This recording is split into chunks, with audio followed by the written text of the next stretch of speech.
తొక్కకండి అలాంటివి.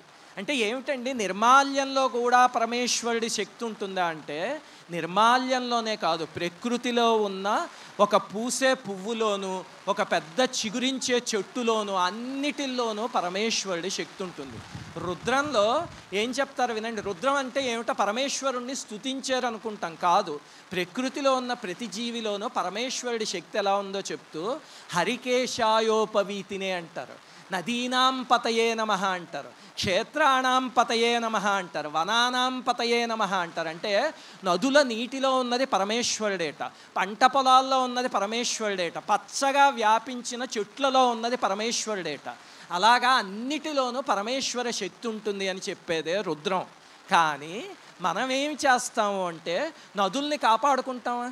ఒక్కసారి వారణాసి గంగ దగ్గరికి వెళ్ళి చూడండి, ఎంత బాధ కలుగుతుందంటే, ఆ క్యారీ బ్యాగులో అవన్నీ తీసుకొచ్చి గంగానదిలో పడేయడం, అలాగే నదికి ఏదో పసుపు కుంకుమ అర్పిస్తున్నాము అని చెప్పి అక్కడికి రావడం, వచ్చి ఆ పసుపు కుంకుమ అక్కడ వేశాక ఆ క్యారీ బ్యాగులు తీసుకెళ్ళి నదిలో పడేయడం. అలాగే ఇంకా ఘోరం ఏంటంటే, పసిపిల్లలకి స్నానం చేయించేటప్పుడు వాళ్ళ డైపర్లు తీసుకెళ్ళి గంగానదిలో పడేస్తున్నారు. నదీనాం పతయే నమః అంటున్నాం, అందులో అక్కడ ఉన్నది గంగానది, అమ్మో పుణ్యం వచ్చేస్తుంది అని అందులో మునిగి స్నానం చేస్తున్నామే. మరి ఇలాంటి పాప పనులు చేస్తే పుణ్యం ఎక్కడి నుంచి వస్తుంది? చెయ్యొచ్చా? అలాగా ఆలోచించండి ఒకసారి. ఎంత పొరపాటు మనందరం చేస్తూనే ఉంటాం. అంటే పూజామందిరంలో పరమేశ్వరుణ్ణి చూస్తాం తప్ప ప్రకృతిలో ఉన్న పరమేశ్వరుణ్ణి చూడటం మనకు అలవాటు కాలే. ఇంకా దౌర్భాగ్యమైన విషయం ఏమిటో తెలుసా?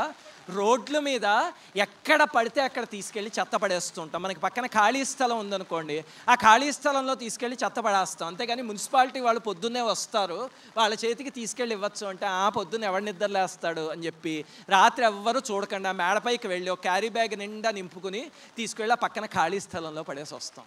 అలా మనం పడేస్తూ ఉంటే వాళ్ళు ఏం చేస్తున్నారు, తెలివి మీరిపోయి ఎక్కడెక్కడైనా స్థలాలుండి చెత్త పాడేస్తుంటే ఆ గోడ మీద శివుడి బొమ్మ